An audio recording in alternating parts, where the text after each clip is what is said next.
उनका firm Krishnamohan Tiwari sole proprietorship है, वो उसके अकेले मालिक हैं। हमने उनके फर्म को, इन्होंने 400 करोड़ की ठेकेदारी करी, जिसमें लगभग जितने की ज़रूरत होगी उतने की सफ़ेद गिट्टी, उतने की काली गिट्टी, उतने का क्या कहते हैं जॉब वर्क और कहिए लेबर, ये सारी चीज़ें उनको सारे ठेके कंप्लीट करने में हमने मदद किया। और तो और वो सारे प्रोजेक्ट में सिक्योरिटी के लिए जो पैसा 5% लगता है, उसको हमने अपना दिल्ली का मकान वो गिरवी रख कर अपने किराए को रेंटल एडवांस लेकर सारे के सारे कागज़ और दस्तावेज हमारे हैं।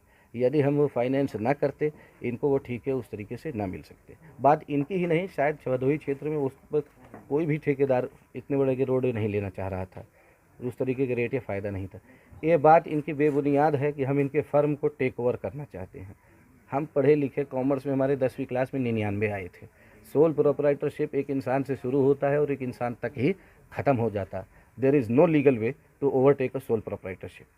ठीक है, तो अब उसमें आती है बात कि भाई जो इन्होंने और ज़बरदस्ती और बातें कही हैं, हमारा इनसे ये सवाल है, इन्होंने कहा कि हमारा विभिन्न जगह रजिस्ट्रेशन हुआ, विभिन्न जगह रजिस्ट्रेशन हुआ और एक सेकंड को मान भी ले कि हमने टेक ओवर कर दिया है या कर रहे हैं हम। आपने किसी भी विभाग को कोई भी चिट्ठी बोली, किसी भी जेई, किसी भी एक्सीएन, किसी को भी कोई शिकायत पत्र नहीं दी, क्योंकि भुगतान तो वहीं से आना था। और क्या कहते हैं कि अगर हमने टेक ओवर कर लिया और टैक्स ना पे करते तो सरकार तो आपको ढूंढती। ये चिंता आपकी आज की क्यों है? आज जब 32 करोड़ रुपया आपको हमारे कंपनियों का देना है, आज ये चिंता कैसे बनी? 19 साल तक ये चिंता क्यों नहीं थी?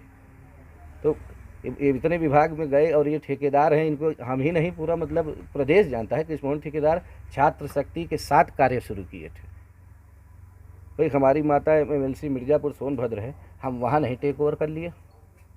बालू सोनभद्र का लाल है, हम वहाँ नहीं टेक ओवर कर लिए? हमको देखा ही नहीं गया?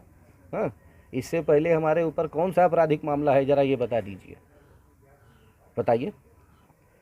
चेक का मामला इन्होंने हाल ही में 30 जून का हिसाब फाइनल करने की, पैसे की बात तो हर मार्च में क्लोजिंग में होती ही है ठेकेदार की, और वो पेमेंट हर साल ये अपना कर रहे थे।